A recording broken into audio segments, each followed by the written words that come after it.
One. Hello and welcome to episode 300 of 4,000 and Counting. I'm Watty, that's producer Graham, and we are joined by the man, the myth, the legend, Mr AJ Galante. AJ, second time appearance. This time we've made it to 300, baby, so we had to have you back on. Oh, that's amazing, man. Congratulations to you guys. I know since the last time I was on with you guys, it's awesome watching you guys keep climbing up the ranks there, and you guys are doing big things. Mate, it's been a lot of fun, but since we last spoke, you have then come this side of the microphone, the Talking Trash podcast. You got my boy Amesbury up in there, one of the toughest son of a bitches to ever put on a pair of skates. How much fun is it on this side for you? Well, it's funny you say that. It's definitely different because after the documentary, I did a lot of interviews and stuff like that, and I'm an open book, so that's easy. And then when we decided to do this, kind of acting as a host now is totally different. It's 10 times harder. And, it took us like 1, 2, 3 episodes to kind of find our groove, but listen, it's a lot of fun. There's way worse things to be doing in the world. So Yeah. we're lucky that, we just kind of, I'm jealous. You're already on 300. We're ready to just tape number 5. So it's definitely, we got some catching up to do. Well, we got lucky. Like we started it at the right time. We've had good guests, which has allowed it to continue to grow. You keep getting good guests, and the numbers start growing, and people keep tuning in. Like funny you're talking about the rankings, and mate, we weren't even for like the first fucking 2 years because we didn't know what we were doing. We were like, how are we not ranked? Like it Yeah. makes no sense. But we didn't have any of the shit at the back, like all linked up to go to where you would get ranked. Thinking our podcast way better than theirs. And they're like, Yeah. I said, we're not even in the top 200 ever. This makes no sense. As soon as we figured that, it was like, boom, there we go. Right to the top. And that's how it stayed, which has allowed us to get good guests on. I wanted to ask you as a host, obviously you're doing your thing, Daniel Amesbury. Anyone that doesn't know him, just type his name into YouTube, baby. Yeah. Just type his name into YouTube. Like there's a couple of YouTube channels that have done some brilliant stuff with him being mic'd up and just he's an old school hockey player. So obviously I love him. But you get to do the podcast with him. How much fun is it getting to hang out and just shoot shit? Oh, it's been great, man. I was when I kind of discovered him in a way, a few years ago, I remember coming and telling the team here in Danbury, I'm like, listen, you guys got to get this guy. Everyone always talks about locally trying to bring the trashers back and this and that. I'm like, listen, the closest you're gonna come is a guy like Daniel Amesbury. Mhm. So I was like, you guys got to get him. And they brought him in last year. They ended up winning it all. And listen, like you said, the mic'd up stuff is fun. We were going to definitely mic him up this coming weekend, but he just got suspended 18 games. So it looks like we'll have to wait a little bit. But there's What's always the ways around it. But it's nuts, man. It's absolutely crazy. what's the 18 game sussy for? Listen, I call it down. I call it exactly how I see it. Whether you're a friend of mine or not, if you do something wrong, I'm like, hey, listen, you messed up. Dude, it was, you know what it is? He has a reputation now. So what's happening now is he's got a target on his back. And what's happening now is this federal hockey league has this weird elevator system where every time you get a match penalty, whatever your last suspension was, they tack on 50% onto that one. So, dude, it's Where insane. the This fuck did hit, they come up with that rule? Who listen, told it's them like that was a good another. idea? Listen, it's insane. When I show you this video, I'm gonna send you this video clip, and when you see it, honestly, listen. There's been a couple times he got suspended. I'm like, hey, listen, it's 2023. You're a little late on that hit. When you see this, you're gonna pull your hair out, man. It's insane that he got suspended for this. It's almost. I thought it was like a prank, almost like it was a joke. But you'll die when we get off. I'm gonna send you the video. You won't even believe it. Well, it's funny you say that because we have a new Department of Player Safety in the second tier, the NIHL National League this year. and we've done like a couple of exposés. We had like a GM on, an old teammate of mine, and we went right through it and we exposed all the bullshit. You know, the money they were paying for appeals that were just going to this fucking barrister. Like, you know, he was supposed to be offering like legal services to the EIHA, which is one of the governing bodies, and he was getting £350 for sending an email. It was like, everything's wrong here. You getting a guy got 10 games for a hit to the head, AJ. He hit the guy here. His chest, yeah. It's not even kind of fucking close. Like, no, and when I show you this video, I'm telling you, you'll probably call me and think I'm joking with you. I'm telling you, when you see this, it doesn't.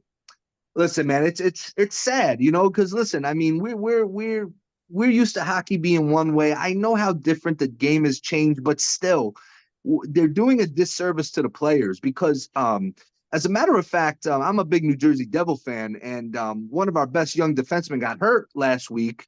And as much as I love them, these guys don't know how to take hits anymore. No. Because they're so used to you're not allowed to. It's like my biggest problem with hockey. And again, you know, as we talked the last time, you know, I played hockey, not at high levels, but I played hockey. You know, I was with the Trashers 2 years. You know, after we lost the team in 06, I didn't watch another hockey game till about 2019. And the game had changed so much. It's almost like when you go to prison for over 10 years and you come out and the world is so different. Yeah. And it's like, dude, I'm watching. And, you know, the biggest problem I have with hockey is they want to protect the players. They want to keep hitting and fighting in the game, but they don't want it in the game. And then they pick and choose who's allowed to do what. And it's like, it's crazy to me. Like, I'm a guy who was always taught you can't be half pregnant. You either want fighting or you don't. Like, make a decision and stick with it. And what's happening now is these young kids are so used to playing and there's no hitting. And then when they get to a league where, you know, it's like they don't know how to take a hit anymore. And guys are, he came out like this week. Yes. He was like, these fucking guys are in the NHL. They don't know how to take a hit. And you know what? I agree with him a lot. I disagree with him sometimes, but I couldn't agree more with him because it's so true. And I've seen more guys getting hurt, like on delayed icings and going into the boards, because guys are just going in, you know, they're just going in half-assed. They don't even think they're going to get touched. And then they do, and they're not prepared. Well, I watched, was it Konecki? Philly, and yeah. Fuck knows. He's skating back to the bench. He gives the guy for the Brewers a cross check. He turns around and gives him a real good slash, which is fine. Hey, it's part of the game and shit happens. Yeah. But you're going to think about that a lot more if Colton Orr's sitting on the end of the bench. Well, and that's what and Wade Belak next to him, you're like, yeah. I'm probably not going to fucking cross check this guy that hard just in case.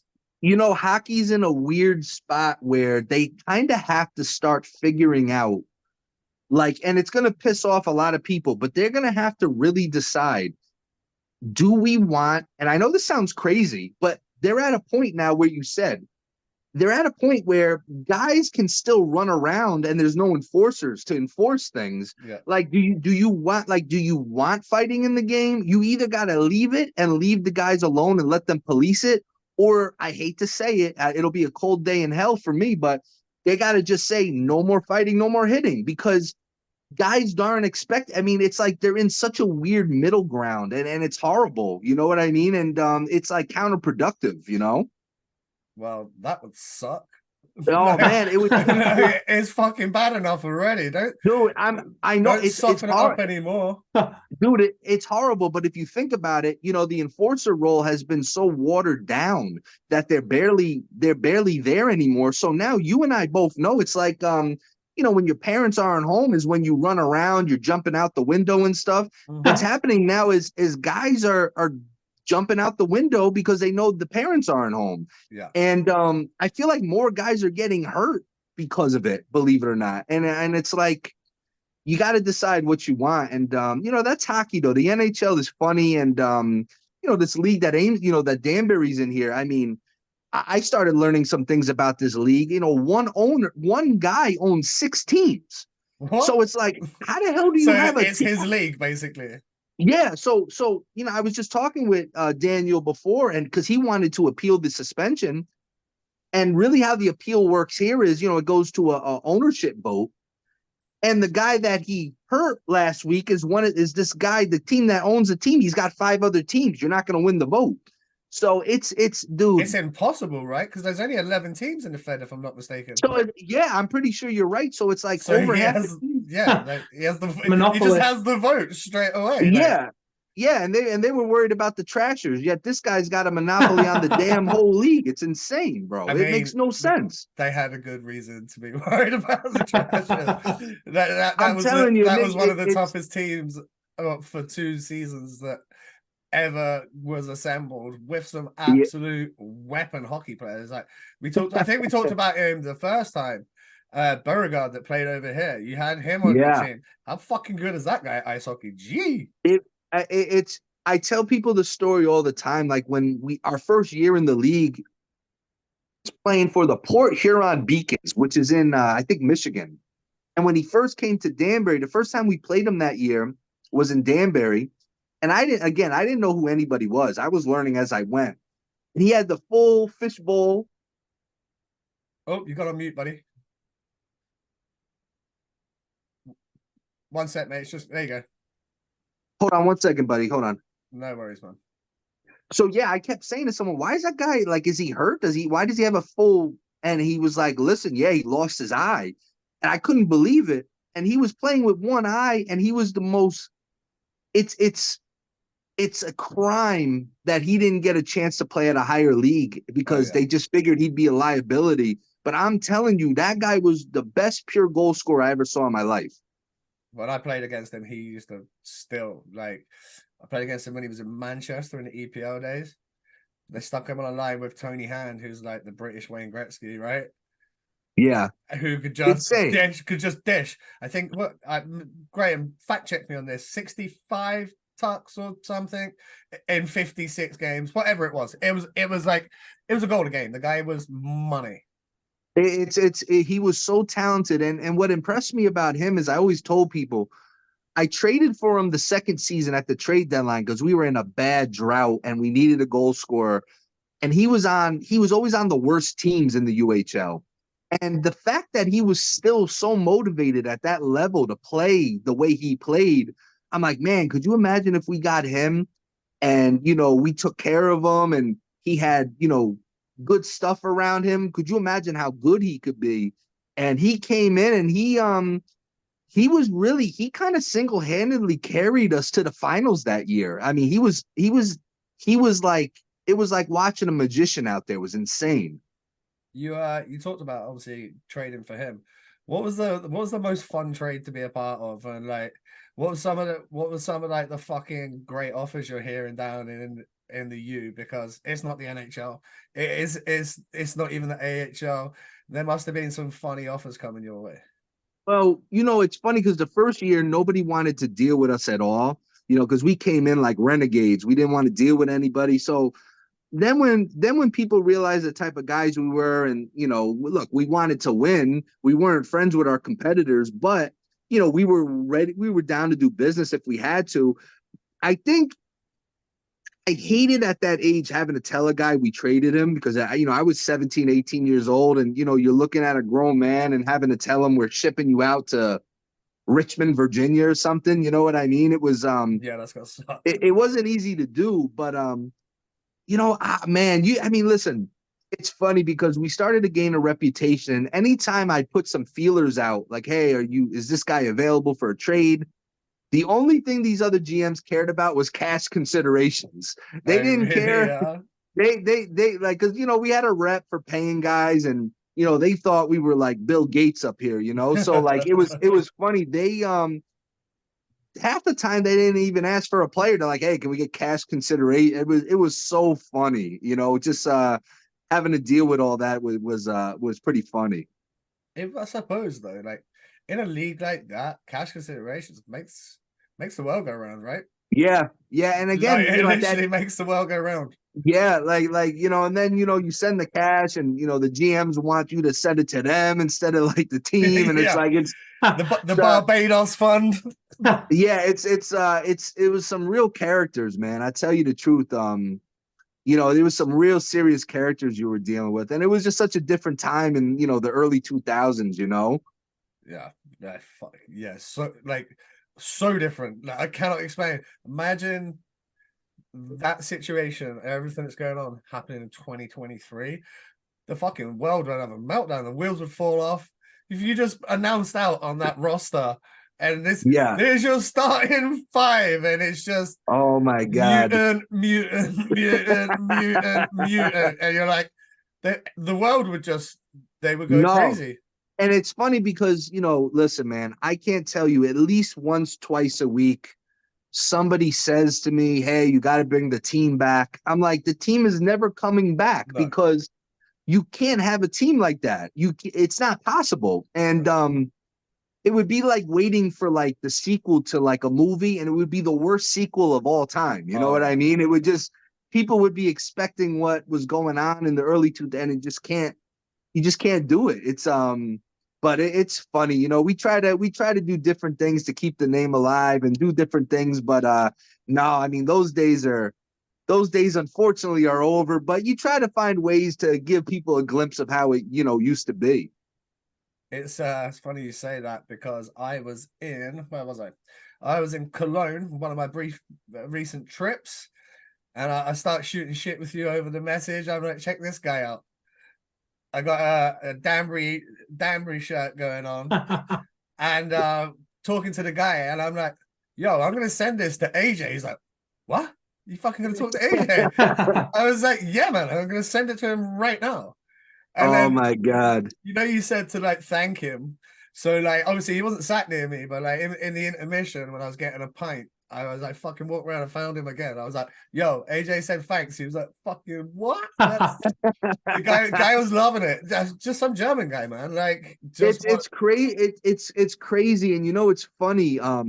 You know, we only have 4 episodes in on our podcast, but I'm looking on like YouTube and like all the analytics and how it all works, and I'm telling you, we get so many people from Europe, UK, that too, and it's just like I just love it out, and I know we talked about it. I just love it out there, and they've always showed so much support, and you know, it would be great to get out there because you were sending me videos of all these Yeah, it's arenas, wild, and eh? it's like, man, you know, it's like those fans, they appreciate so much, and it looked like it looked like a soccer game out there, you know, with those Fucking fans. honestly, man, it's nuts.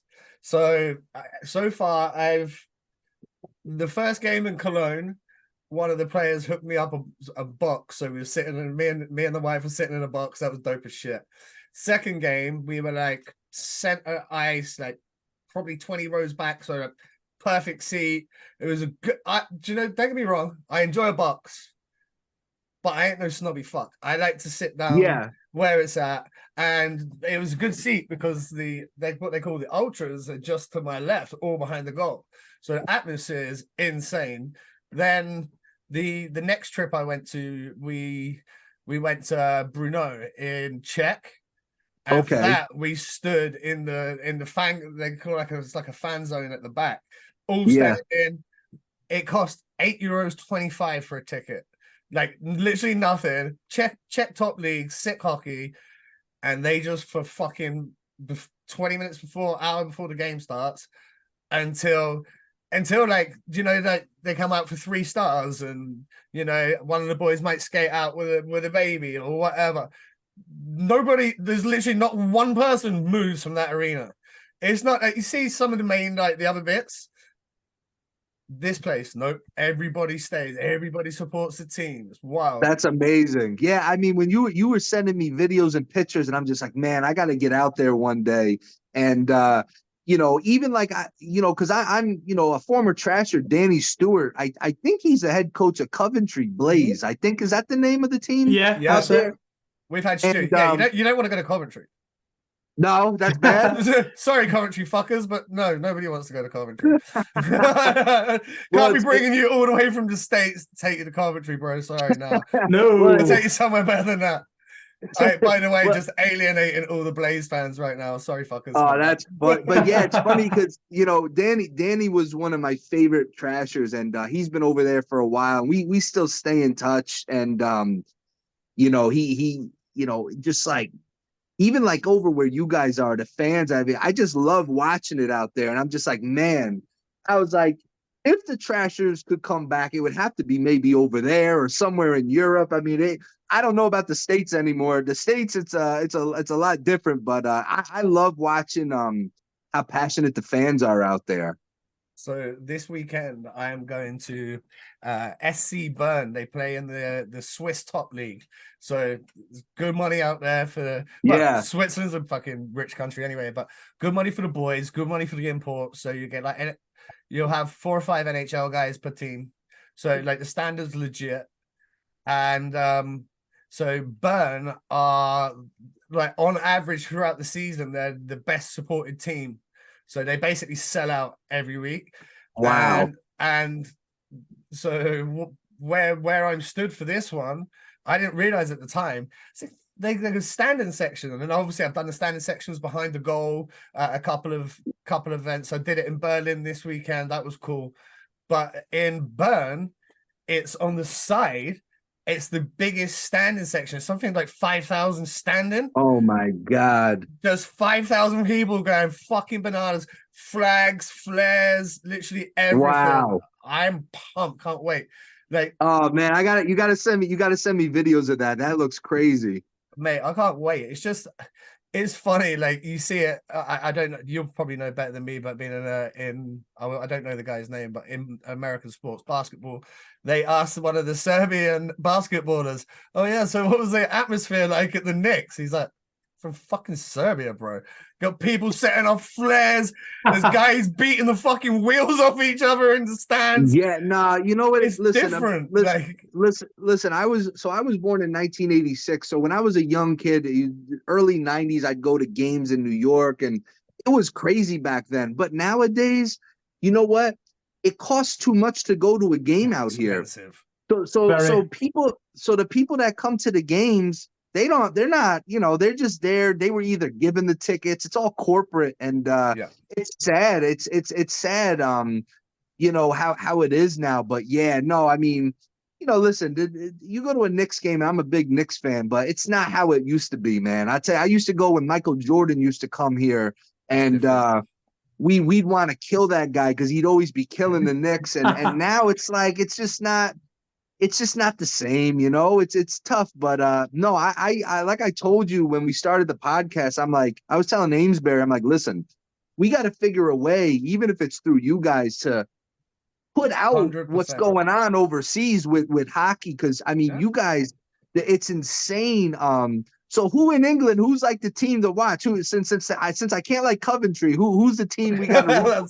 So, oh, by the way, we've had Stewie on the pod, and he is a fucking beauty. Oh, biggest he is the going. best.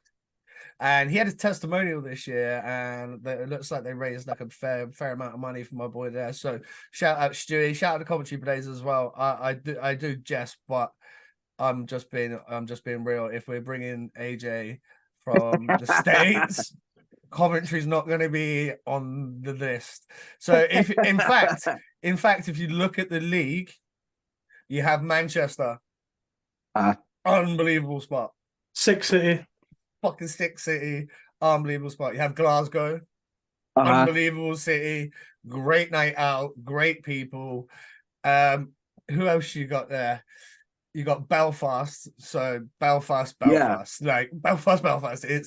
It's dope. Sheffield's actually a good night out, especially if you go out with the Sheffield boys and they know everywhere to go. They know everyone. Like I've been out with those boys a few times up there. You get well looked after. Literally anywhere you go in that city, there's just good people. All the northern cities, Graham? They're all good. Yeah, like, definitely. Good people. They like a good piss up. They like a good drink up, and they love a fight up north. And pretty standard, yeah. So they appreciate the kind of tough guy and the same kind of hockey we do. Like they've had some. Let's think of like Sheffield. Dennis Vial, fucking. Oh yeah. Like he played there. Guy was a stone cold killer. But that was back in the days we had like the Super League, and each team had 3-4 guys that were like crazy tough, and we got treated to that on a weekly basis. Oh man. I think the biggest probably fight in UK, Mrs. must be home. UK history was probably we had in the lockout year 2004, 5, or 5, 6, whatever it was. Eric Cairns and Wade Belak, helmets off, center ice, like fucking Wow. minute and a half, 2 minutes, just bam, That's like that out there. That would be like Tyson Fury and Anthony Joshua, man. That's a big one right there. It was a big one. And do you know what was quite good? Like quite a few of the more minor league guys that you'd say that were over here that were still tough as shit. They fought those boys. Like they were oh fuck yeah. Hey, let's go. And I'm like, I heard a story. I probably shouldn't repeat too much of it on here. But there used to be a sports bar just outside Covent Garden in London. When I was playing in Slough, we used to go to the bar, and the racers used to go to the bar. And obviously that was the year Kenzie was there, like Maxi, Scott Nickel. Wow. They had Jason Robinson. They just would like tough guy. Eric Cairns, tough guy. Yeah. It was a fucking joke. Like even like some of the British guys were like they had 9, 10, 11 guys that could chuck bucks. So we went to the sports bar and they were like, "You guys aren't coming in." Like, we're not, what? We come here all the time. You're like ice hockey players, right? Like, yeah. So the week before, oh fuck, I tell the story. So the week before, the racers that had been in there. And there were some gypsy lads in there, and they fancied their chances with Kenzie, eh? And everyone's going, no, this is a bad idea. Obviously, you got all the London boys there. Evidently, it turned out that pretty much anyone in a vicinity of where those guys were standing, the doorman, apparently it was not pretty for the other people. And I was like, what did you think? Like, if you looked across the dance floor, and all those guys were standing there, think, no, I'm all right. Like, no. Why would you think that you could fight Eric Cairns? When you look that's a big boy right there. That's a big boy for sure. And the other side of that fight, Wade Belak met, rest in peace, Wade, but met him on numerous occasions. First time I actually met him, I was like 15 years old. We was out in Penticton, British Columbia. Yeah. And he was one of the kind of, he did a little bit of coaching on the camp, but he came in to more like advise and talk to guys. And he was just like the most down to earth guy. And then obviously get to meet him in the UK. Again, real nice, down to earth guy. Yeah. Just so happened to be a serial killer. Like you would not want to get hit with a couple of those Wade Belak bombs. Like he destroyed. Oh man, yeah, he just was. I remember watching him, growing up, I got into hockey, Danbury, where I'm from, wasn't a hockey town when I grew up. So in the early 90s, I would watch TV and, you just see some of these guys playing. It was just like, oh my God, it was like, these guys are monsters, Oh, yes. Yeah. And we got it over here. It was great. Like well, that's what I'm saying. We may have to do a cross promotion. We got to see who the craziest fans are out there. We gotta because I love it out. I've never even been, but I could tell I would love it. And they deserve a lot of press and publicity, man. Because the fans out here, it's they got to step their game up. Because when you're sending me videos of some of these other countries, I'm like, oh man, they're doing it the right way. I will send you some from this weekend. So in Berlin, I took he's a client and a friend, Sergio. So he's a former professional footballer. So he's from Portugal, right? They have roller hockey. They play on quads, and on quads, they're like top 5 nation roller hockey quads. In the UK, it's kind of inline, but obviously no ice rinks in Portugal. He come to my charity game that we did last year. Fucking loved it. So I was like, yo, dude, like I'm going to Berlin if you want to come. And he's like, he's like, yeah, let's fucking go. So on the game 1, we're behind the net. It's a bit because you couldn't get a ticket for the fan curve on the first game we were there. So we're behind the net, really good seats, kind of a bit chill, a bit more like relaxed. But game 2, we managed to get seats seats. You managed to get a spot standing Yeah. in the fan curve, and it was 18 euros. So for my American listeners, you're looking maybe $20. Oh wow, that's Like, good. That's good. fuck all, mate. Like, they're literally nothing. Like nothing. And then you get ushered down there, and there's like 2,000 people there. Everyone has flags. Everyone's drinking pints. You Oh, got that's fucking amazing. old German guys like hacking darts and shit. Like, you know what I mean? It's just, you're in this big arena, but there's so many of you there. It's awesome. And they have a guy on the mic. So he's got a megaphone, and he'll be like, ole, ole, ole, and he comes to you, and Oh everyone's my like, fuck God. yeah. And then everybody knows all of the chants. And there'll be Easter Berlin, and everyone will just go, Rah! And honestly, like when you're stood amongst it, you're like, this is there isn't an NHL experience on the fucking planet for any amount of money that comes close. It's like, it's so different. Listen, like I said, and you got to keep sending me. When you sent me, I forget which one it was. I couldn't believe it. I'm like, man, the problem with America is everybody thinks everything is the best in America, Yeah, and it's not. It really is. Yeah. And I know that, and it's like I think everyone in America, we just get a little comfortable because we think the best. But when you go out and you see stuff like that, like you said, there's not an NHL team that can do something like that. You know what I mean? It's like it's and that's what I'm about. I like the old school, the fans, the grittiness, and we're definitely gonna have to make a trip out there one day because it looks like a lot of fun. Mate, we could kill, and that's the other thing about Europe. We could kill 7, 8, 9 cities in 10, 12 days. Just That's go crazy. boom, boom, boom, boom, boom.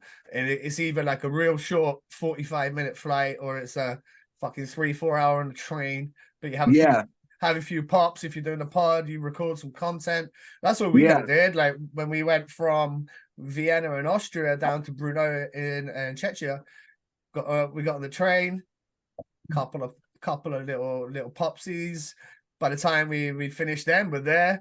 And then like when we went to Brno, there's an abandoned, it's an old communist football, like soccer stadium, 50,000 seats. And it's just been taken back by the elements. So all the grass and all the tree is fucking cool. Like they were using it up until like a few years ago, and then it's just kind of been left. But like, it's just experiences like that going on these trips that you're not getting here or anywhere else. No, I was telling Amesy, I was like, listen, at some point in 2024, we got to do like a little road trip out there and do like a little tour because I love it. I love seeing the footage out there, and you guys are doing it the right way. Because trust me, out here, you have your spots, and but man, it's just not how it used to be. I'll tell you that much. What was it? Section 202? 102, yeah. 102. Well, listen, they're still doing it. So God bless them. I saw you commenting the other day, like that they were going hard. They came up this league that Danbury's in. They came up with a rule: you can't have air horns now, because our guys were air horn all day. It's right behind the visitor's bench. So now guys are figuring ways around it. What's not considered an air horn. I mean, it's just. But yeah, Section 102, God bless. They're still alive and kicking, and it's thankfully it's in the hometown. I love that.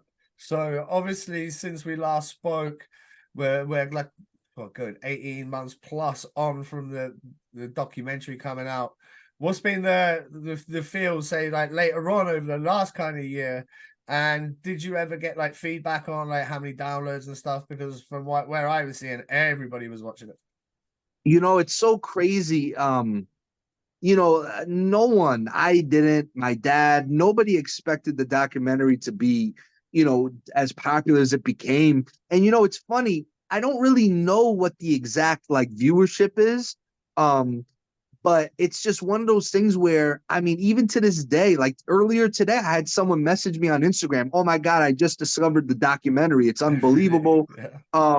It's just the for some reason the story just doesn't want to go to bed. It's just it's the craziest thing to me. It's a And great story though, man. It's you such know, a good it's story. as I get older, I'm I mean, other than 37 your now. dad going to jail, bro. Like, other than that bit, like, it's a good story.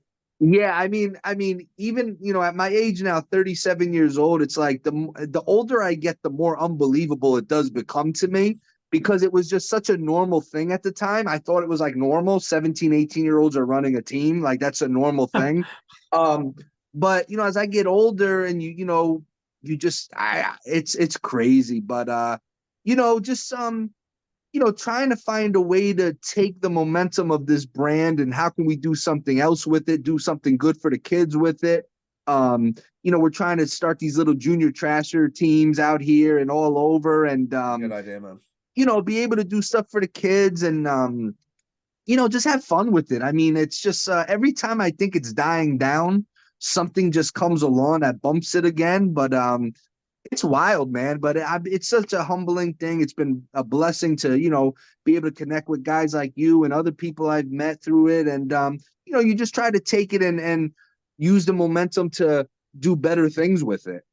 What was the I don't know if I asked you the first time around. What was the kind of feel in the community like? Because obviously, from what I see from you, and obviously I follow your boxing gym and shit.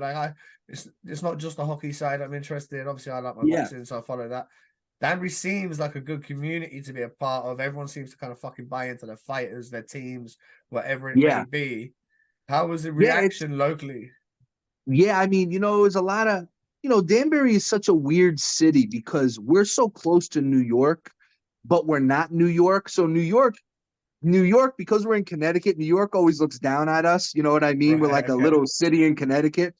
But and the bigger cities in Connecticut, we're too close to New York, so they don't claim us either. So it's like we're kind of like our own little community. And just a lot of pride came from the documentary. Like a lot of people, like, it was kind of cool to be from Danbury now. And but yeah, I mean, it's one of those cities where it's a blue collar city. People, like I said, blue collar people. They love going to the games. They love a guy that's gonna put himself out there. It's not all about the fights either. You know how it is. It's a guy that's gonna stick his nose and forecheck and back check and lay his body out.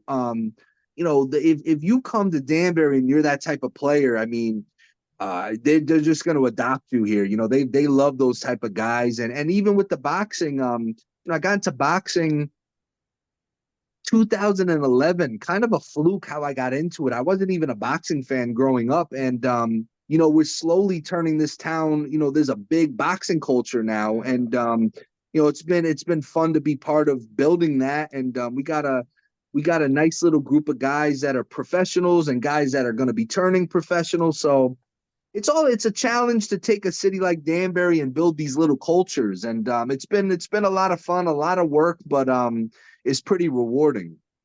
You talked about like obviously having the professionals there. Any big fights coming up that we should be looking out for?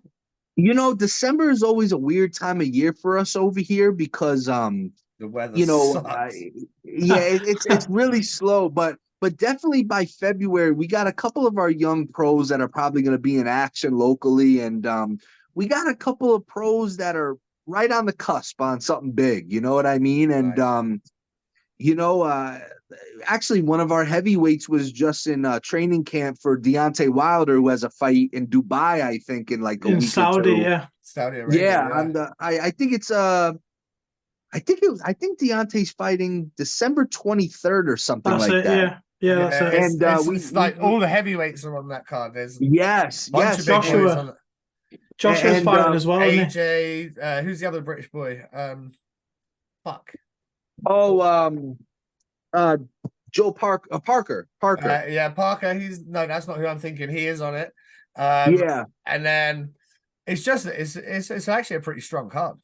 Yeah, it'll definitely be a lot of fun to watch that, and that's the other thing, again, growing up, I mean, I wasn't a boxing fan, and then when I got into boxing, I couldn't get over how many boxers are from, the UK, the English area.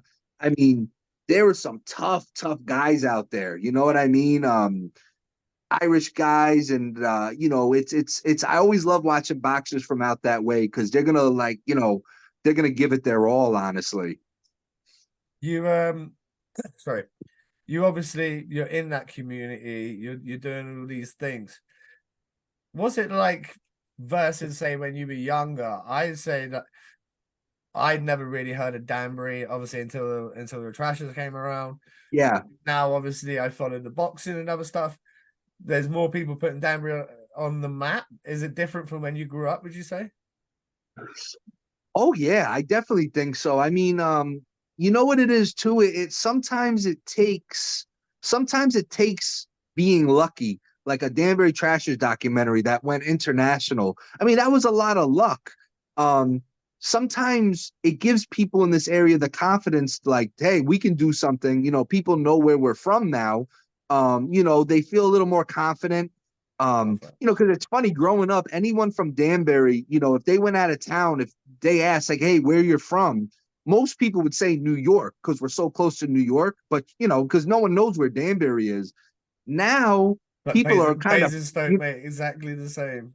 you know, and now it's like people are kind of proud to say, hey, I'm from Danbury. And, you know, I get people who tell me, you know, people I grew up with that moved out, you know, I got a buddy that moved to Florida or Arizona, and they say, you won't believe, like sometimes I'm in a restaurant, I'll overhear someone talking about Danbury Trashers, and it's like, it's the craziest thing to me. But it's super humbling, and it's just wild, you know? It's just that I think if you build these fan bases, whether it be boxing fans, whether it be soccer fans, whether it be ice hockey fans, they have that sort of community where they come and they come Yes. together and then they spread the word and they tell their friends and it kind of just grows from there. I think Yeah. obviously your documentary helped that massively. Yeah, I mean, I definitely think you know, you know, even before the documentary came out, you know, after we lost a team, you know, hockey kind of exploded over here. There's a lot of talented hockey players. Even I'll tell you what, we have a really good I think they're 12 or 13-year-old, but they're girls and they're unbelievable, these girls. And you know, like women's hockey, I would have never thought women's hockey around here was going to get as popular as it is. So the sport has definitely been growing. Um, and it's cool to see, you know. Love to see the women's game grow. We've got loads of friends that play in the game over here, and Yeah, hey, those girls go hard when they go out, and they're fun to be around, and they've got some talent, and you know, like a lot of the girls that I played with, because when we were like young, it was mixed, right? yeah. And when they play with the boys, those girls, you know, they're the boys. Like Listen, whatever they these do, we do, they do, and like they're yeah, part of it. Like yeah. I mean, I know, and we were actually going to discuss this on our next podcast, but I know there's a new professional league, yeah, women's league coming, and you know what? You got to let those girls hit. You know what I mean? I yeah, understand you don't want them to fight, but let these girls hit. You know what they're I mean? And athletes. they want to do it too. You talk to these women, they want to do it. You know, so uh, Especially at the it'll be. professional level, 100% at the professional level, body You contact. got you got to let these girls show what they got. Because I mean, you know who was actually in this gym recently? My gym here in Danbury was the Irish world champion Katie Taylor. No shit. Um, Wow. she was sparring over here because she randomly moved. Like she still lives in Dublin, but she lives part time in Connecticut. Don't ask me why or how. But we were here a few weeks ago. I'll send you a picture after we were here, and we had an open sparring here. And I'm looking at this woman, and I'm like, who the hell? Why do I know who that is? And someone's like, yeah, it's Katie Taylor. I was like, Katie Taylor didn't fly here from Dublin to Danbury to spar. You know Just what I that's mean? And why. but no, she lives half the time in the city in Connecticut called Manchester. Funny. And it was just random that she was in the gym, and I'm just like, what the hell? So yeah, she Big just name. won a big fight recently, and Yeah. you know, it's cool that, you know, someone of that level would be willing to come to Danbury, you know, just to spar. I mean, so yeah, it's but you know, it's cool. The women, they got to work twice as hard to get respect, Yeah, you I know, agree. and you know, so I'm actually excited for that women's league, and hopefully it does well. I think they missed the boat on the fucking unis though, man. Those uniforms were so basic. They could have came I out and know just grabbed the brand. it's like, it's like I'm with you, man. It's like if you're gonna do it, you gotta do it. You know what I mean? And it's like, it's tough because, women, they seem to get the short end of the stick a lot with certain things. And it's like you're finally they're getting a pro league, and that's what you're going to give them to wear. You know what I mean? Yeah. So, I mean, but you know what? Hopefully they'll, listen, hopefully they'll, by the start of it, maybe they'll make some adjustments, but I'm There'll be interested to third see. jerseys and special edition jerseys and fucking. Oh, yeah. Yeah. No, yeah. Listen, especially the American teams. There's nothing American teams love more than 7 different jerseys to sell. You know what I mean? So we'll see how it goes. It's exactly like over here. There's like I bet some teams are on what we in December. I bet some teams are on jersey 6 already. Oh man, yeah.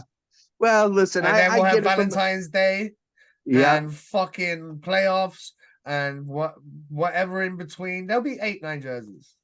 Yeah, I remember we had a St. Patrick's Day jersey our second year. That was actually one of my favorite jerseys, actually.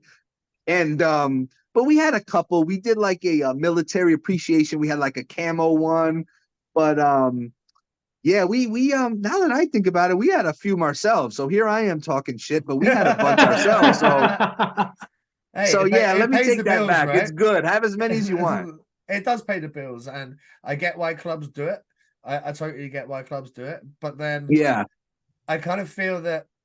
So Guildford, one of the teams in the Elite League, they just don't do it. They have one jersey stitched, player jersey. You can buy it at the end of the year, and the jerseys go for fucking bank. Like, big money. Because you can only there's 2 jerseys up. Oh, 3. Yeah. There's home, away, and the alternate jersey. Yeah. So there's 60 jerseys, 65 jerseys for the year. Yeah. So if you want one, you're gonna pay for one. You're gonna pay for one. No replicas, no fucking Valentine's jerseys, none of that. Like, I get why you do that way as well. Yeah, yeah. No, there's advantages to all the. It's pros and cons to it all. But yeah, it's cool to see. But yeah, I'm looking forward to see how that women's league does. I like new stuff, so hopefully it'll do well. I hope so, because you just have to look at like women's NCAA Division 1, or you look at the World Championships, the Olympics, whatever sort of level you put these. Because you got to think these girls are top athletes. They're professional. Yeah. They are professional athletes. Yeah, weren't being fucking paid like professional athletes. Hopefully now they do. I am not on board for the people that are going to be like, hey, we need to pay them the same as the men. No, we don't. Well, listen, at the end of it's a revenue business, man. Yeah, and that's the tough thing is, yeah, you're right. And unfortunately, until a women's league generates the same, I mean, it's when you start doing that, the league's not going to last long. If you have to pay people, you know what I mean? And again, it's tough because they are pro athletes, but they got to the league, and it's not so much on the players and the team, it's the league. They have to perform and generate, they got to make it where people want to. I mean, it's not the players responsibility to sell tickets. The league and the teams got to figure out how to do that, and hopefully they can figure it out. It's the product as a whole, isn't it? Yeah. It's like UK football, like women's football. It's now getting big TV coverage and things like that over here. It's the product. It's the product itself. But then you've got people like Alicia Lehman and people like that who are on Instagram posting stuff about football all the time. Obviously, she's a rocket, so that absolutely helps. But she's got like 5 million followers. Something like that. So every time West Ham, she's got a picture. Game today. That's going out to like so many accounts. Market these girls. These girls. You gotta. But you look at. I think there's a one that keeps coming across my Instagram feed, but I think it's called College Hockey TikTok. So they must take the videos across. But it's all the college hockey girls. They'd be like going bar down, and then they'd be drinking a shot, and then they'd just be like really personable. Do you know what I mean? Just shooting shit. But their accounts have massive following. The league need to take advantage of what they have on offer, and what they have on offer is personalities. Yeah, and that's the problem is, and from playing, the old hockey, it's the good old boys club. You're not supposed to have a personality. You're supposed to, they get mad if you celebrate. I'm all for, you know what? You gotta show your personality. I mean, it's I agree with you, but hockey people are just so humble, but they're characters. So Yeah, I always tell guys, I'm like, listen, go out and market yourself, because that's what people, I mean, it's a different age. You got to put yourself out there. Look at Biz Nasty. Everyone was like, shut the fuck up when he first came on Twitter. Yeah. And now everybody's like, damn, I wish I had his bank account. The guy, he's in everything, like everything that you can think of hockey related right now. Paul Bissonnette's next to it, on it, in it, over it, like, and it's because he is ultimately, there's not been a hockey player that's marketed himself as well as Paul Bissonnette. He's the Wayne Gretzky of off ice. It's what it needed, isn't it? It's what the game needed. Yeah. That's why Chicklets work so well. That's why many of these podcasts work well now on the back of Chicklets, because people want to hear the real shit. And now I think guys are a little bit more comfortable because, well, it's just a different day and age. We tell stories now. And obviously, hey, a lot gets left on the editing floor. We don't want guys getting divorced or anything. Like, but a lot of the good stories can come out now, and fans enjoy it, and it comes full circle. Yeah, it's you got to adjust with the times, whether you like it or not. You got to adjust with what, and I'm with you. I told when I started the podcast, I never would have thought I'd ever have my own podcast, and it's weird for me because I'm believe it or not, I'm a pretty private person for the most part. So it was uncomfortable to start, but like you said, I mean, it's all a balance. I mean, I'm not going to just be spouting out the mouth about every little thing, but you find a balance, and people they enjoy it. You got to make them feel like they're involved, and they love that stuff. Yeah, you say you're not going to be spouting off, but your videos I fucking love right now, where you're just putting your face over the top of a video and just giving us the rundown and shooting shit. It's so much fun. Like, it's good content.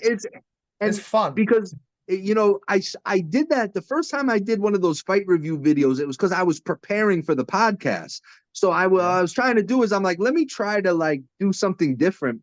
And I remember I actually accidentally posted the first one. I didn't even mean to do it. And people liked it, and I don't know. It was just one of those things where people liked it, and then you start getting a little confidence to do it. And and people, what people love to debate, they love to argue with you. So when I put something out and I'll be like, hey, so-and-so won this fight. Sometimes I'll purposely pick the guy that lost and say he won. And people just love to argue with you that how I'm an asshole, you're wrong, you don't know what you're talking about. Hey, just keep clicking, buddy. I don't care what you think. You know what I mean? It's like, but yeah, people love a good old debate, and they love to fight, and it's funny. We have it over here. Like, if you was to look back over the archives of 4,000 and counting since it began, and some of the stuff that's gone on Facebook, like the highest kind of volume of traffic, and it's people fucking arguing with each other, man. Just my God, arguing with each other. Sometimes, and it's a marketing strategy. Like, sometimes I'll post out something that I know is going to tweak people. And I try to do it in a way where I'm never disrespecting anyone either. But people just love to debate about shit. And like last week I posted a Bad Boys Club. I inducted Corey Perry in there because there's rumors about what the hell he did. So people were just, oh, you're a dick for doing that. Oh, you're funny. Oh, people just absolutely love debating with you. Well, I fucking laughed my ass off when I opened my phone up and there was Corey Perry in the Bad Boys Club. As much as that was just a bullshit rumor, and it just shows you what like the hockey world's legs is like. And boom, it was everywhere. Listen. So I have a graphic guy, and as soon as I heard the rumor, now, do I really believe that? No. But I'm like, you know what? I called my guy. I said, dude, we got about 12 hours to put this out before it becomes old news. I said, you got to make him, and he did it. And people, it was one of our biggest posts the past few months. I mean, people are just arguing with each other. Yes, he did it. It's crazy, but it's a lot of fun, man. It's, you know what? my dad always taught me sometimes no news is bad news. So sometimes if as long as you got something going, sometimes I mean we'll see how it shakes out.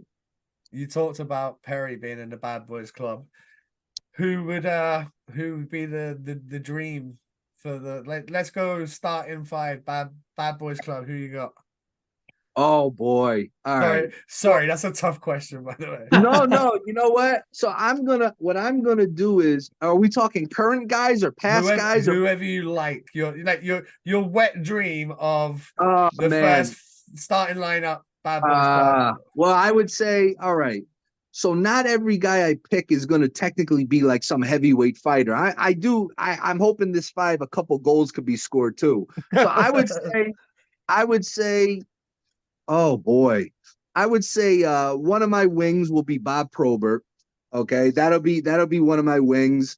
Oh God, man, you put me NHL All Star, by the way. Yes, Bob Probert. Yeah. Oh man, I think. This is you put me on the spot. I would say Sean Avery has to be on the Bad Boys Club. Ooh, just because he's gonna get me some press outside of the rink too. Okay. And he can put the puck in the net as needed. And I figure Proby will protect him and babysit him, so he could run around even more. God, I would say. Could you imagine Avery being allowed to play on a line with Probert? Jesus, that'd be dangerous. Well, listen, it's the same thing with like Brad Marchand, right? Yeah, like you put he'd be bad. You put one of these guys, you have a babysitter like Proby, or they could have a lot of fun, man. You know what I mean? Oh, so much fun. God, man, this is a really tough question. I don't know why I'm thinking of this guy off the top of my head, but Wendell Clark was one of my favorite guys growing up. Yeah. And that's a guy that could score, he could hit, he could fight, a little middleweight. On defense as well, right? Yeah, on defense. Oh man. Just because he was one of my favorite players growing up, Scott Stevens would have to be on there. Great shout. Yeah, I would have to put Scott Stevens on there. Oh, and God, I got to that the first live NHL game I ever got to see was the old New Jersey team of Scott Stevens, Scott Gomez, oh man, Brian Elias. I've actually got a signed puck through there. I must have been like 13, 14. Yeah, we're 13 or 14. On one side it's Marty Brodeur. Oh yeah. And then on the other side was who was man, that was that year. Yeah, and then I don't know, maybe just because you mentioned him earlier, I'll stick Wade Belak on the other side of the defense there. And but man, there's just that's you know what? I'm gonna have to put a whole depth chart together for you over the next week, because now it's like I'm having a hard time picking, but yeah, and that's why I tell people, because it's funny. Sometimes I'll post a guy on the Bad Boys Club and people will say, "Oh, he wasn't a good fighter. He used to lose." It's not about winning fights. It's about a guy willing to fight, and a guy that's willing to put it all out there for his team. And it's just funny. Like I said, people love to debate with you about everything. Well, you're a Jersey fan. Yeah, I gave you one of my first ever favorite tough guys in the NHL. Obviously, from being there. It was the era of Christophe Oliwa. Yeah. Underrated. Guy lost fights. He lost fights.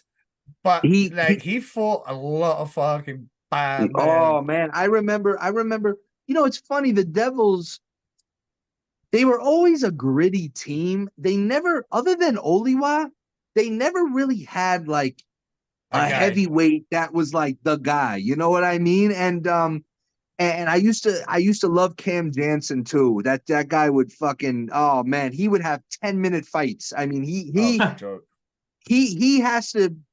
got to be top 10 all time, like length of fights. His fights used to go on easily. Like you could go to the refrigerator, make an ice cream sundae, come back, and he's still fighting. I mean, that guy was Christophe Oliwa, man, he was a big boy. I mean, he would and like I tell people, it's not about, everyone thinks it's all about winning fights. I mean, first of all, a lot of these fights, wins, loss, it's all subjective anyway. Yeah. But you know, like I'm telling you, it's Oliwa, man, he was a monster. He was a big boy. The worst ones for these are two things. My biggest pet peeve and the one I hate the most is when a guy fucking takes the other guy down and fans are like, he won the fight. No, he Yes. fucking didn't. It's not mixed martial arts. We're Yeah. not it's not wrestling. We're not judging takedowns here. We're judging fucking clean punches to the dome. Like Yes. that's what we're looking for. And multiple And of that's those. and that's the other thing. When I started doing these fight reviews on Instagram, what I started doing is really like doing slow motion.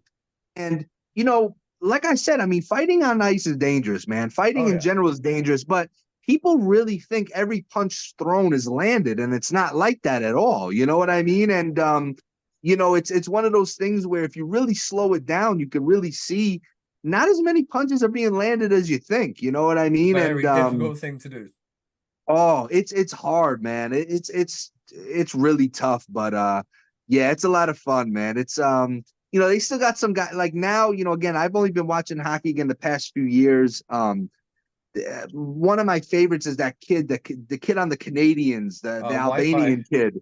Oh, I like that kid. He's a tough kid. And his brother too is a tough Yeah, kid. he's coming up, eh? He's right So on his so tails. He's tough as shit, his little brother. yeah, man, I like those two. They catch my eye a lot. And who else catches my eye? You know, again, it's only been a few years. Oh God, they got that kid. Philadelphia's got that Delorier's kid I like. He's game. I think Arizona's got that Liam O'Brien kid. I like Yeah. him.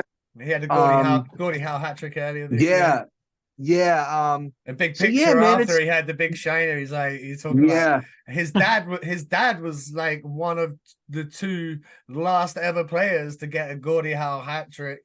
And it was like 30 odd years ago, like for Arizona, Phoenix, whatever the fucking Yeah. organization was. And now he was like the next guy, and he's there with his I big didn't black know eye. that. Oh, Wow. it's cool. Yeah. There's a Yeah. cool So couple of there, pieces. you know, listen, you still got a couple of those guys out there, and you know, it's you know, now I try to pay attention to those little middleweight guys that you know aren't heavyweights and they could play a little bit. And you know, the Devils got a kid, um Michael McLeod. I like him. He's a Yeah. scrappy little guy. The Devils got rid of him this past offseason, but Miles Wood, I think he's on Colorado now. Tough kid. So, you know, I like to watch these like the kids that aren't known really for their fighting, but they can fight if they have to, you know? Okay, give me your report card on Ryan Reeves in Toronto so far.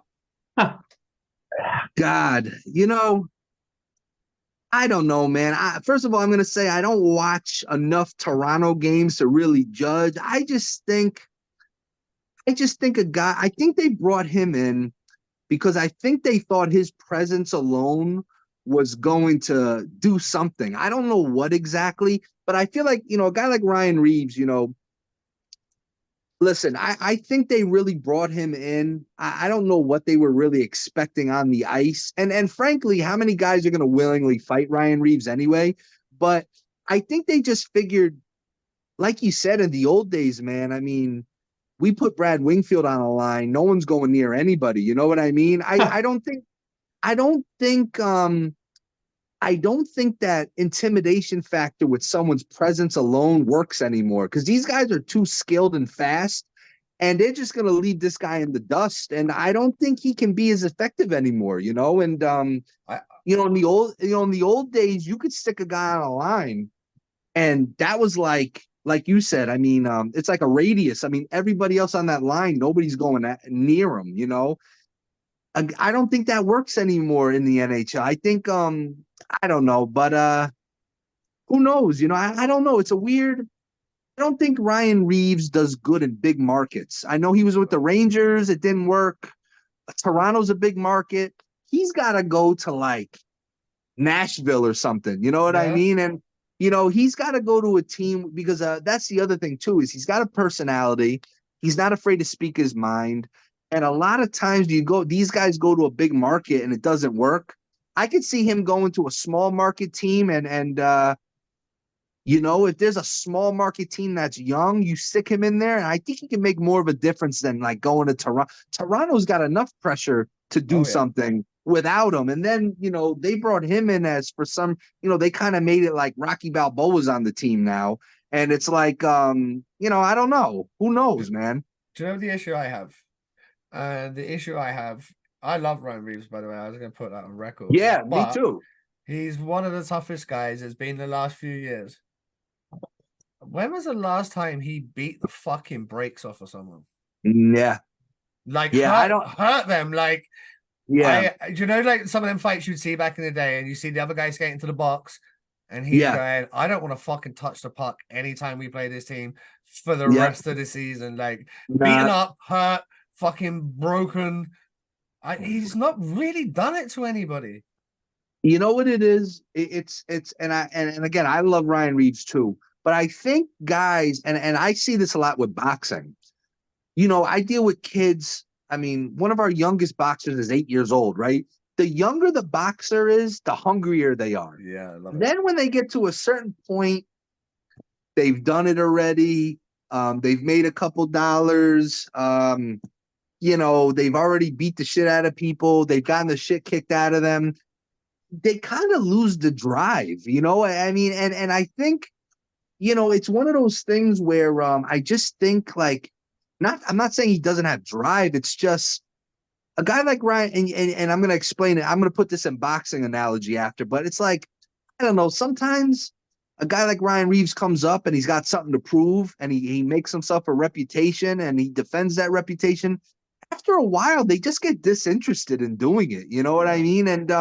And I tell people, it's like Canelo Alvarez in boxing, right? When Canelo was coming up, that is a scary person to fight. He's scariest. And he's still a scary person to fight. Oh, yeah. I wouldn't be in a rush. But the thing with Canelo now is he's made so much money. And this isn't his fault. He's made so much money. He's beaten everybody. I mean, even though he didn't beat Floyd Mayweather, he still went the distance. I don't care where you come from. After a while, they're just not as interested anymore. You know what I'm saying? And it's like it's got to be hard to get up for your 37th title fucking defense against another guy. I know, and it's like because that's what I tell people in boxing. The toughest part is the camps, right? The sparring, the running, the diet. When you get to the fight, it's not easy, but that's more fun. You know what I mean? And then it's like these guys, I mean, after a while, I mean, Canelo came from nothing. It's easy to get yourself up, ready, wanting to make something. But, I mean, who the hell wants to wake up at 4 a.m. when you're sleeping in a beautiful room? And I mean, who wants to get up anymore? I mean, a lot of fighters, they don't lose the competitive drive, but they just lack the interest levels. It's just naturally it goes away. Rogan always talks about it. I'm sure it was Marvin Hagler. He said it's hard to do hard work when you're sleeping in silk sheets. Yeah, I was just going to say that, yeah. 1,000%. McGregor, Conor fucking McGregor, like. Listen, I said, and I'm not really a big UFC guy, but I said the biggest mistake UFC did with Conor McGregor is let him box because he made so much money with Mayweather. That's a good point. Think about it. I mean, when McGregor was coming up, that's a wild man. He's fighting for his life. He's fighting to make something of himself. And then once you get that money, I don't care how tough you are. I don't care where you come from.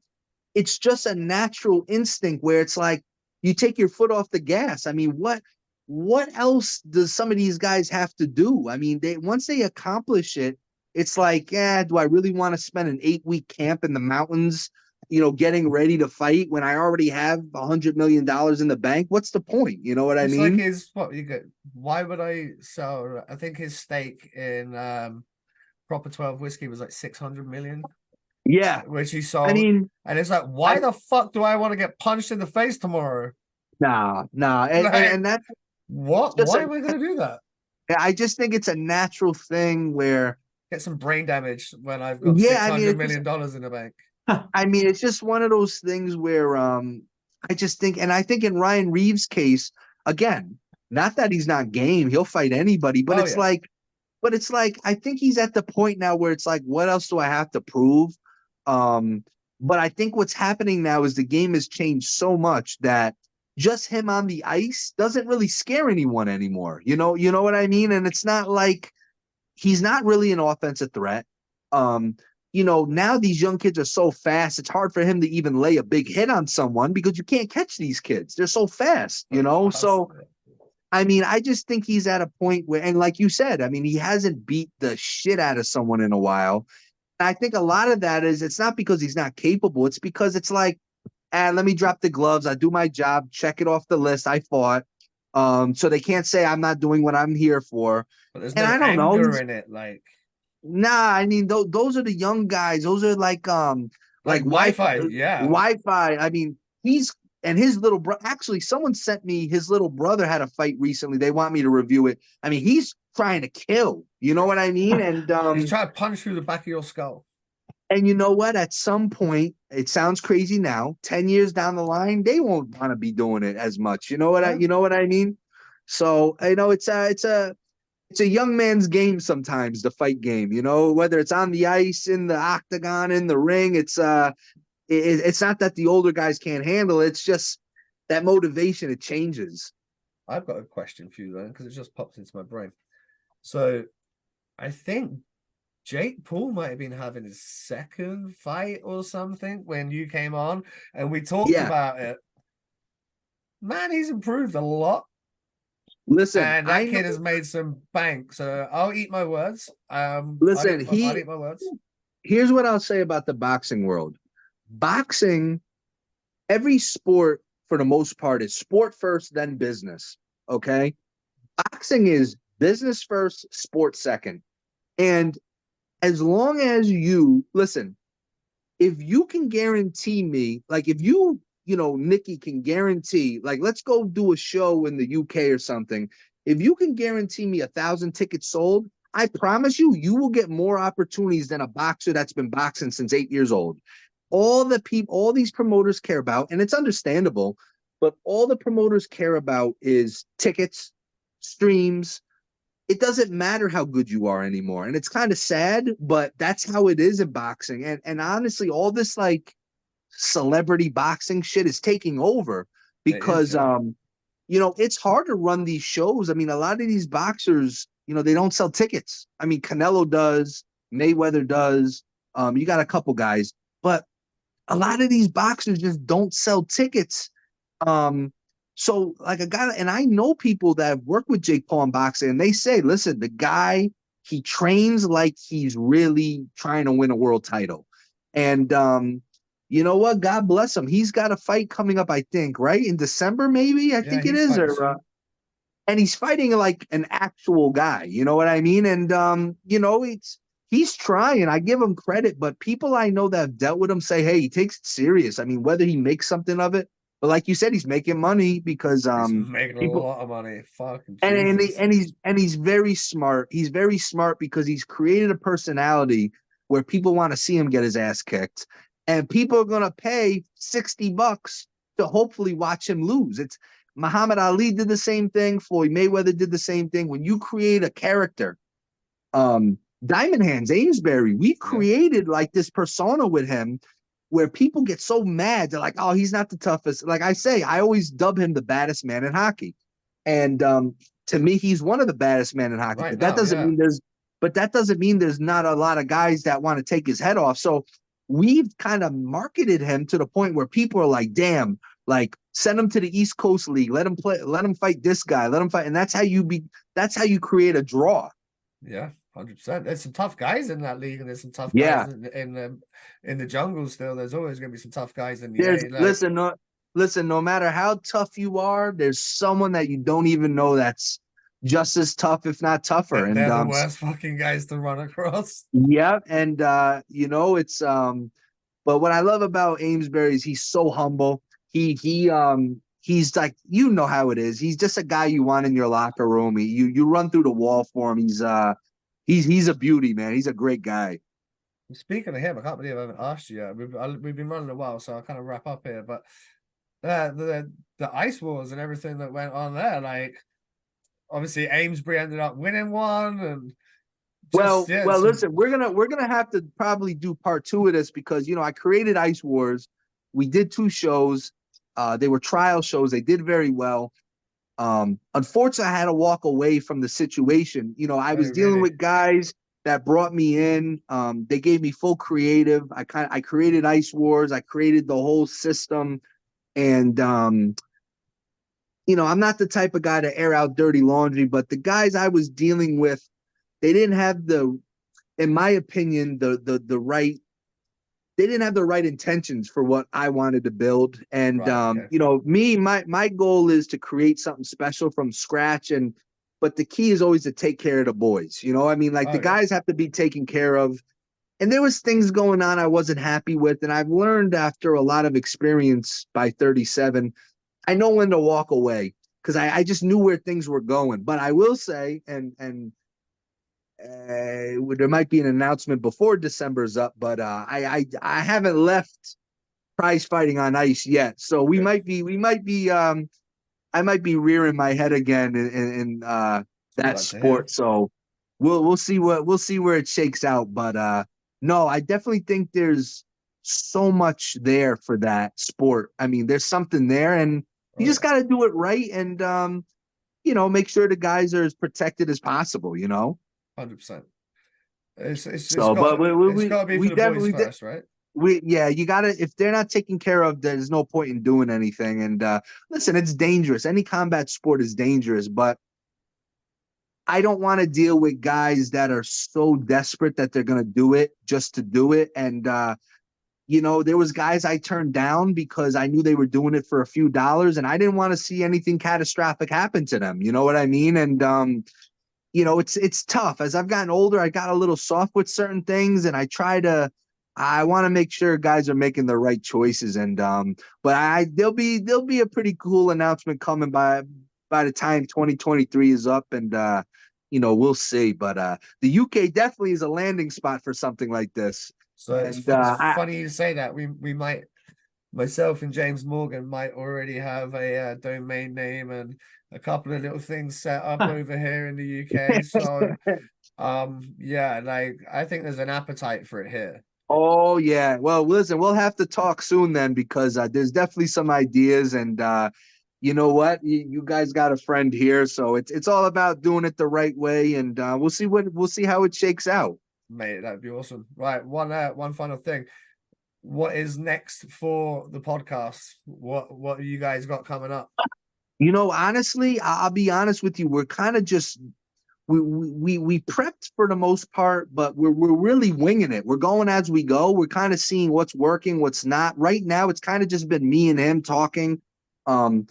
And it's not just about hockey. We talk about other stuff too, obviously. I think the next step for us going into next year is getting guests involved, obviously. Yeah. We got a great production team here, thank God. You know, the presentation's good. We just got to, you know, we want to do a lot of mic'd up stuff with Amesbury and other guys too. You know, the other thing too is I'm trying to bring people in outside of the hockey world in to review hockey fights with me who have nothing to do with hockey. That'll be so fun. I have a buddy of mine from New York that's a pretty well-known rapper over here. He knows nothing about hockey. I said, listen, let's bring your big ass down here and review some hockey fights with me. That'd be great. And, try to just push the game to other markets that people haven't seen it before. And, you know, just do fun stuff, and we'll see. I love to take it on. I'm serious. Maybe take it on the road overseas one day. And, you know, there's definitely we'll but you know what? It's kind of a work in progress, and we'll see how it shakes out. Well, mate, I wish you all the best with the pod and everything else that's going on in your life. I thank you for joining us for episode 300, mate. Nah, I'm proud of you guys. Congratulations, and keep me in mind for episode 500. But I'll probably see you before that. Well, let's hope we get you to Europe before that. But that's been Mr. AJ Galante, ladies and gentlemen. Make sure you hit subscribe, comment, like, share, all the good stuff. We will see you for episode 301 very, very soon. Peace.